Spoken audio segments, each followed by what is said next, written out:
Je vous salue, chers frères et sœurs en Christ, au nom tout-puissant de notre Seigneur et Sauveur Jésus-Christ. Je suis le frère Ngoran. En ce jour, je suis heureux de vous conduire dans la méditation du jour qui se trouve dans le livre de Ruth, chapitre 3, verset 18. Naomi dit à Ruth, « Sois tranquille, ma fille, jusqu'à ce que tu saches comment finira l'affaire, car cet homme ne se donnera point de repos avant de l'avoir réglé aujourd'hui. » Le thème de notre méditation de ce jour, c'est la patience et la confiance en Dieu dans l'attente de la résolution des situations. Ce passage évoque l'éventualité d'une union matrimoniale entre Ruth et Boaz.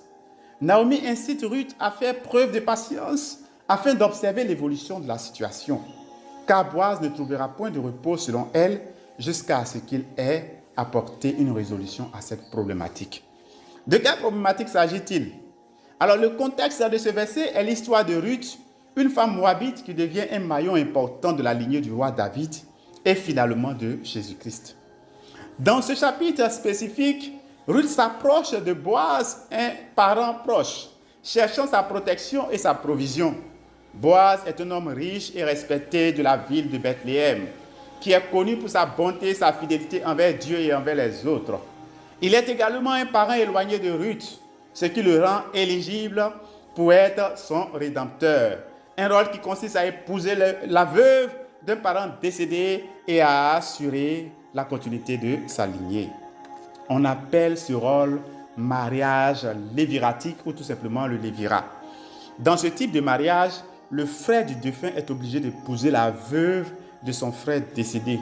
Le lévirat a été pratiqué dans les sociétés ayant une forte structure clanique ou le mariage exogame, c'est-à-dire le mariage qui s'effectue en dehors de son clan ou de son groupe social, est interdit. Ce mariage servait à protéger la veuve et ses enfants. Ce mariage garantissait également qu'ils aient un pourvoyeur et un protecteur masculin. Il permettait aussi de maintenir la lignée familiale et d'assurer l'héritage des terres, et ce mariage offrait la sécurité et le statut. Revenons à notre verset de base. Dans ce passage, nous voyons Naomi, la belle-mère de Ruth, instruire cette dernière sur ce qu'elle doit faire après sa rencontre avec Boaz. Naomi encourage Ruth à aller vers Boaz pour demander sa protection et son aide en tant que rédempteur. Ruth, quant à elle, va suivre les conseils de Naomi. Boaz, à son niveau, touché par la foi et la détermination de Ruth, va accepter de l'épouser. Bien-aimés frères et sœurs, ce récit est un exemple frappant de la grâce et de la fidélité de Dieu envers ceux qui lui sont fidèles. Dieu utilise Boaz pour bénir Ruth et sa belle-mère Naomi, qui étaient toutes deux veuves et dans une situation difficile. 3 éléments de réponse se dégagent. Premier élément, Naomi, la belle-mère de Ruth, lui conseille d'attendre patiemment. Deuxième élément, Naomi croit que Boaz ne se reposera pas tant que l'affaire ne sera pas réglée aujourd'hui.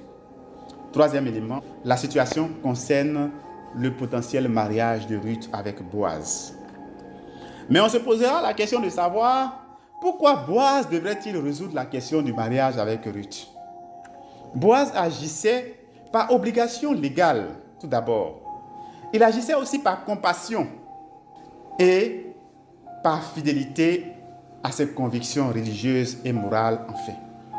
C'est un bel exemple de la façon dont les actions individuelles peuvent s'aligner avec le dessein le plus large du Seigneur. Alors, le devoir de Boaz, dans la société israélite, Boaz avait un rôle de rédemption, des responsabilités spécifiques envers sa famille et sa tribu, dont on pourra en citer 3. Boaz avait un rôle de rachat de la terre.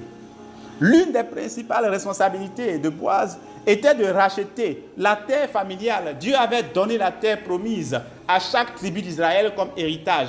La terre ne pouvait pas être vendue de manière permanente. Elle pouvait être louée pour une période déterminée. Si un membre de la famille avait besoin de racheter la terre avant la fin du bail, Boaz pouvait payer le prix restant. Boaz avait un rôle de rachat des esclaves. Il pouvait également racheter un membre de sa famille qui était devenu esclave ou endetté. Boaz avait un rôle de protection de la famille. Il avait la responsabilité de protéger les membres de sa famille contre l'injustice et l'abus. selon la loi du Lévira, dont la référence se trouve dans Deutéronome 25, versets 5 à 10, il était de sa responsabilité de veiller sur la veuve de son parent, en l'occurrence Ruth, en l'épousant afin de préserver la lignée et l'héritage familial. Par ailleurs, Ruth, en tant que veuve étrangère, était dans une situation de vulnérabilité. De ce fait, son mariage avec Boaz lui procurait une sécurité et un statut social. En outre, ce mariage garantissait la continuité de la lignée de Naomi et de son défunt mari, un enjeu de grande importance dans la société israélite.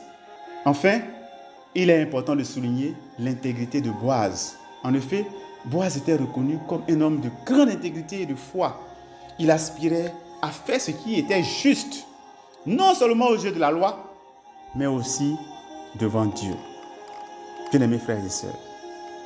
Alors, quelle leçon spirituelle retenir de cette affaire, mes frères et sœurs?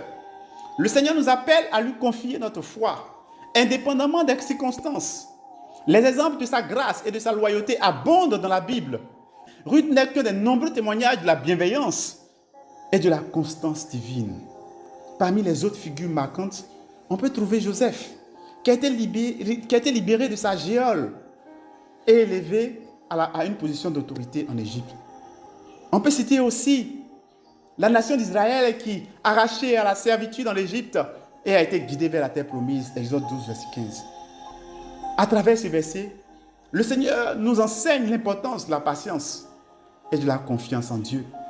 On me dira, c'est facile de le dire plutôt que de le faire.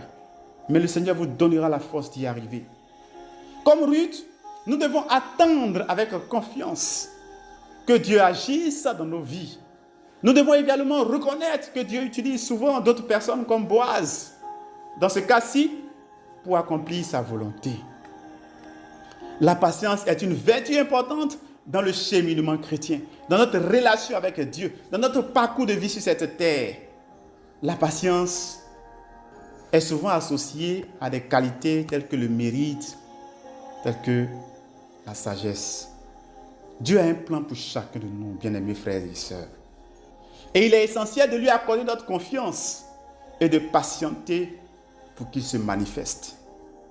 Quand bien même que les événements ne se déroulent pas selon nos désirs ou aussi promptement que nous l'espérerions, nous pouvons être certains que Dieu garde la maîtrise et œuvre pour notre bien et qu'il sait subvenir à nos besoins. Y compris dans les épreuves les plus ardues, le Seigneur nous incite ainsi à nous ouvrir à son soutien et à sa sauvegarde. Comptons sur la souveraineté de Dieu et Dieu nous préparera à recevoir sa grâce et sa miséricorde. Que la bénédiction divine soit sur vous. Que le Seigneur vous bénisse.